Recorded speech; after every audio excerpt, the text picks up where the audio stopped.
नमस्ते। मैं परेश पटनायक। मेरे साथ अभी एसबीआई म्यूचुअल फंड का senior vice president mister Manoj Kumar Sinha sir है। Welcome to my channel invest tutor. Thank you. Most welcome sir. Sir अभी जो एसबीआई एसबीआई नया फंड ला रहा है एनएफओ एसबीआई क्वांट फंड, उसका क्या स्ट्रैटेजी रहेगा?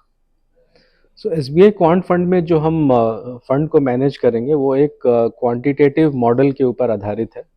और वो मॉडल जो है वो जो स्टॉक मार्केट में जो हर स्टॉक्स का जो चार मुख्य कैरेक्टरिस्टिक होते हैं, जैसे कि क्वालिटी हो गया, ग्रोथ हो गया, मोमेंटम हो गया, वैल्यू हो गया। तो ये चार फैक्टर्स के ऊपर ये स्टॉक्स को हम कैटेगराइज करते हैं। और हर एक स्टॉक का जो BSE 200 जो इसका बेंचमार्क है, उसमें जो 200 स्टॉक्स हैं, उनका हम ये चारों पैरामीटर के ऊपर स्कोर निकालते हैं कि वैल्यू पे क्या स्कोर है, ग्रोथ पे क्या स्कोर है, मोमेंटम पे क्या है, और क्वालिटी के ऊपर क्या है। और वो चारों स्कोर को हम फिर ऐड करके कॉम्पोजिट स्कोर निकालते हैं। और उसमें चारों फैक्टर को हम शुरू में इक्वल वेट देते हैं। और हर महीना जब हम रीबैलेंसिंग करते हैं पोर्टफोलियो को, तो वो समय में हम ये देखते हैं कि चार फैक्टर्स में कौन से फैक्टर ने अच्छा परफॉर्म किया है। तो जो फैक्टर अच्छा परफॉर्म करते हैं उसमें हम फिर धीरे धीरे वेटेज बढ़ाते हैं। और इसके बेसिस पे एक जो कॉम्पोजिट क्वांट स्कोर निकलता है, उसके बेसिस पे फिर हम पोर्टफोलियो कंस्ट्रक्ट करते हैं। इसके ऊपर हम ये भी ध्यान रखते हैं कि लिक्विडिटी, वो स्टॉक की लिक्विडिटी कैसी है मार्केट में, और इंडेक्स में कितना वो उसका वेट है, उसके ऊपर हम कितना ओवर वेट अंडर वेट जा सकते हैं। और एक चर्निंग को भी हम ध्यान में रखते हैं कि बहुत ज़्यादा चर्निंग ना हो। तो ये चीज़ों को नज़र में रखते हुए हम पोर्टफोलियो कंस्ट्रक्शन करते हैं, जिसमें हमारे 30 से 45 स्टॉक्स करीब आएंगे ये पर्टिकुलर पोर्टफोलियो में। और हमारा ऑब्जेक्टिव ये होता है कि जो इसका बेंचमार्क है BSE 200, उसको हम आउट परफॉर्म करें। ये जो एनएफओ है 4 दिसंबर को लॉन्च हो रहा है। बाकी भी एम्स का ज़्यादा फंड आ रहा है एनएफओ में, तो ये एक तो थीमेटिक बेस रहेगा ना क्या? नहीं, तो ये एक वेल डाइवर्सिफाइड फंड है, बिकॉज जैसा मैंने आपको बताया कि BSE 200 इसका बेंचमार्क है। और BSE 200 में आप देखें तो फर्स्ट 100 कंपनीज है वो लार्ज कैप है, और बाकी जो 100 है वो मिड कैप्स है।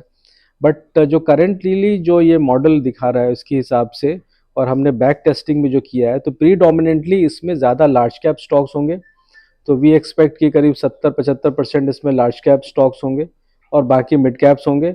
और ये this is also going to be well diversified across sectors. तो मतलब ये थीमेटिक नहीं होकर के एक लार्ज कैप ओरिएंटेड फंड है, जो एंड रिजल्ट ये पोर्टफोलियो जो बनता है। इधर स्मॉल कैप नहीं रहेगा, मिड हाँ, कैप हाँ, रख सकता मिड है। कैप थोड़ा रह सकता है ज़्यादा, लेकिन लार्ज कैप स्टॉक्स होंगे। और दूसरे एम्स का जैसे वैल्यू फंड है, मोमेंटम फंड है, क्वालिटी फंड है, वैल्यू फंड है, इस ये तो चारों को मिलाकर कर रहा है। Right, right. क्योंकि देखिए बाकी भी सब, देयर कुड बी और भी कुछ क्वांट फंड्स हैं मार्केट में, लेकिन हर का सबका मॉडल अपना अलग अलग होता है। कोई किसी एक पर्टिकुलर फैक्टर को ज़्यादा इंपॉर्टेंस देते हैं, या कोई मल्टीपल फैक्टर्स लेते हैं। बट हम जिस तरह से कर रहे हैं, तो हम जो चारों फैक्टर्स हैं उसको इक्वल इंपॉर्टेंस दे रहे हैं।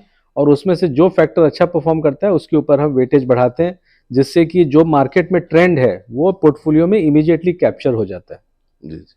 अभी ये जो इसमें जो ये एनोवो में क्वांट मॉडल में कोई फंड मैनेजर नहीं रहेगा, ये शायद एआई बेस्ड मॉडल होगा।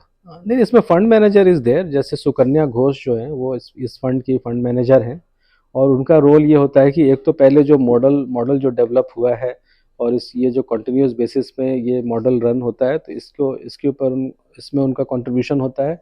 और प्लस जब पोर्टफोलियो एक्चुअल कंस्ट्रक्शन होता है और मंथ ऑन मंथ रीबैलेंसिंग होता है, तो जैसा मैंने आपको बताया कि उसमें और भी कई फैक्टर्स पे ध्यान रखना पड़ता है कि लिक्विडिटी स्टॉक की कितनी है, और उसका वेट कितना है इंडेक्स में, और चर्निंग कितनी हो रही है। तो ये सबको भी ट्रैक, उसके ऊपर नज़र रखना पड़ता है, तो इसलिए फंड मैनेजर इसमें होते हैं। बट हाँ, जो बेसिक जो स्टॉक सिलेक्शन का काम है वो एक मॉडल के तहत होता है जो डेटा बेस्ड है। ये पहले से भी कुछ एएमसी का क्वांट फंड है, हाँ। मगर ये जो क्वांट फंड में देखा जा रहा है उस पर ज़्यादा रिटर्न नहीं आ रहा है। 12 से 14% के अंदर रिटर्न रह रहा है। इसमें क्या एक्सेप्ट नहीं, एक्सेप्ट तो करें? जैसा मैंने आपको बताया कि जो भी क्वांट फंड है सभी का अलग अलग मॉडल है। जी जी। तो किसी का मॉडल अब कैसा काम कर रहा है वो तो ऑब्वियसली उनको देखना है, बट हम जो मॉडल लेके आए हैं इसको हमने पिछले 20 साल भी बैक टेस्टिंग किया है, और वी आर वेरी कॉन्फिडेंट कि ये मॉडल के थ्रू इन्वेस्टर को बेटर रिटर्न मिलेगा, और जो बेंचमार्क है BSE 200 उससे उसको हम आउट परफॉर्म करेंगे, ऐसा हमारा कॉन्फिडेंस है, यही हमारा ऑब्जेक्टिव है। देखिए एसबीआई में जब फंड आता है ना, चारों तरफ वो एनएफओ जो आता है ना, लेने के लिए लोग बहुत आता है। तो इसमें और ज्यादा होगा क्या, एक्सेप्ट है आपके साथ? हाँ, नहीं इसमें एक्चुअली क्या है कि चूंकि एक इसमें मंथली रीबैलेंसिंग भी है, तो हम चाहेंगे कि ये फंड एक मिड साइज फंड हो। मतलब एक आइडियल साइज यदि आप बोले तो हम चाहेंगे कि 5,000 करोड़ तक का ये फंड हो, बट आगे का चीज़ फिर हम बाद में तय करेंगे। बट ये हमारा जो ऑब्जेक्टिव ये है कि हम अभी इन्वेस्टर मतलब NFO के ड्यूरिंग जो भी हमारे पास इन्वेस्टमेंट आए उसको हम इसके मॉडल के तहत मैनेज करें। Okay, thank you sir, okay, नमस्ते। Thank you.